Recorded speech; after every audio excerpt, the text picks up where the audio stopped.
Welcome to the Ozone. I'm Robin Trimingham of the Olderhood Group, and my guest today is Olderhood Chairman Bill Storie. Today, our topic is developing others through inspiration and integrity. Welcome, Bill. Hi, Robin. How you doing?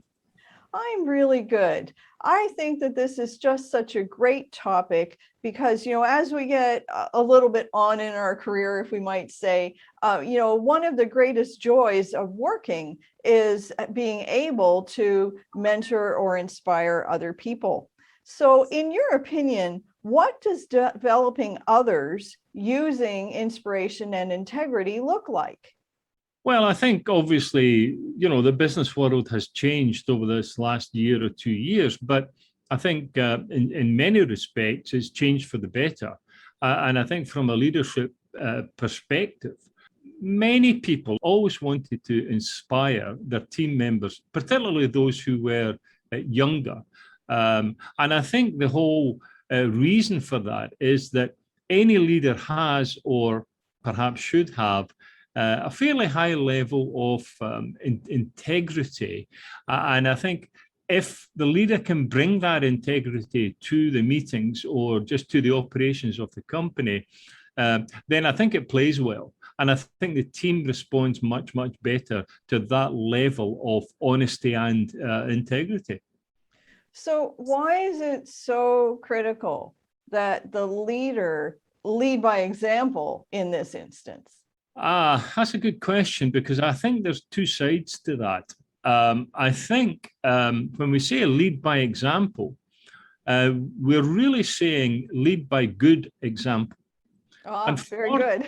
Yeah, I mean, unfortunately, and I think we've probably all seen this in our career, that some leaders just don't get it. They basically run an autocratic environment where their word is it. That's it. Let's go forward. And then they do things which they think they're leading by example, but they're just doing the wrong things, or they're just upsetting their team, or they're going to upset the company or the customers, the clients.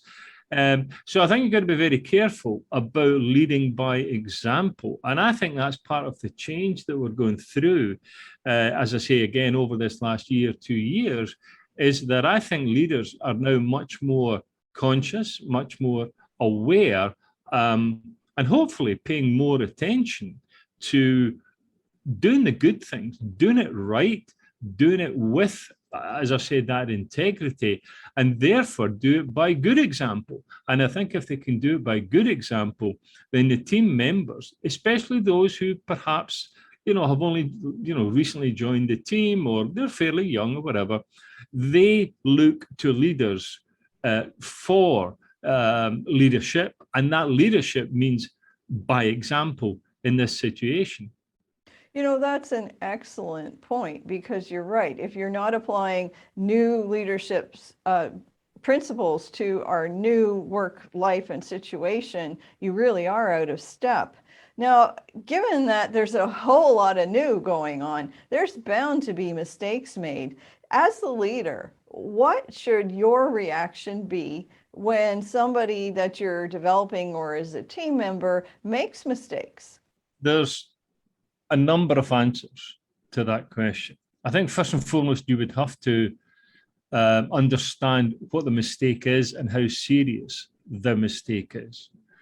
If it's a really bad mistake, you handle it one way.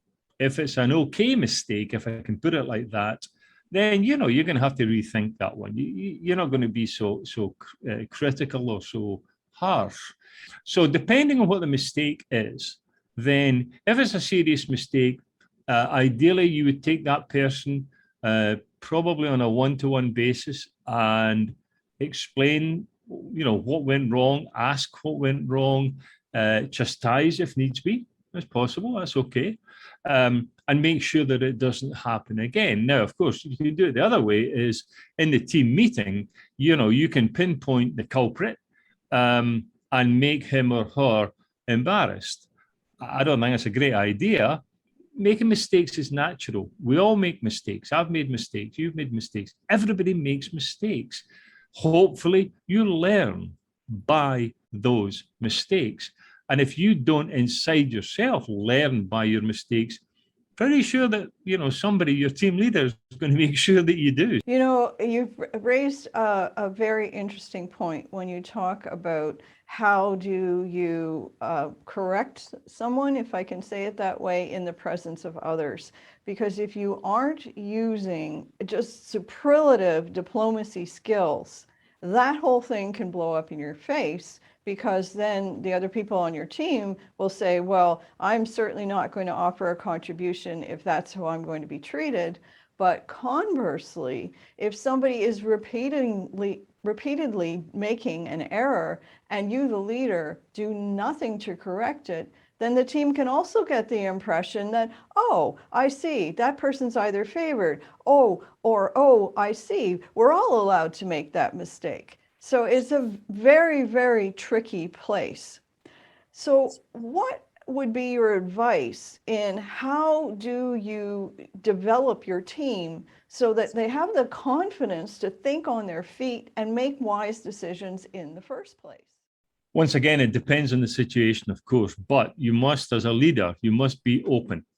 As a leader, you must be honest. As a leader, you must have that integrity. And you must give the team the opportunity not to necessarily make mistakes, because they're going to happen anyway. But you must give everyone the opportunity to come to the table, either individually or within the team meetings, and encourage them, for them to say, look, I'm sorry, but I goofed. I did something wrong. Accountability. Yeah. Accountability. Make them responsible for their actions. That's perfectly good. Now, once again, I mean, if they keep doing it, then at some point in time, you're going to have to take them to the side and say, you need to stop this. But that point that you've just made about the other team members watching how you react, and what sort of ideas or comments that you have relative to that one person's situation. And it doesn't have to be mistakes. It may just be a bad judgment. The person sort of said, yeah, I did call the guy because I thought it was the best thing to do. And everybody goes, no, you shouldn't have done that. Is that a mistake? Maybe. It's probably more like a bad judgment. So as a leader, you're not just there to lead. You are there to educate, to let them see how things should be done. It's a learning process. Leaders must be learning specialists. They must help their team learn. That's an excellent point. I think this has been a very interesting discussion regarding the interrelationship between integrity and diplomacy, and how you have to really think before you act as the leader so that you can put your best foot forward. Bill, we have a couple of seconds left here. What's your final piece of advice for everybody? Well, the final piece of advice for the leader, is to stop, think, rethink again, put some of your new ideas into action. There's not a leader in the world who is 100% correct 100% of the time. It doesn't happen. It just doesn't. So whether it's because of the last year or so, but just as a normal kind of a progressive thinking idea, look at yourself, look at your good points, find your bad points, fix them, move on, share them with your team. Let them see that you're human. That's a great idea. Thank you, Bill. This has been the Ozone. Join us again soon for more leadership discussion.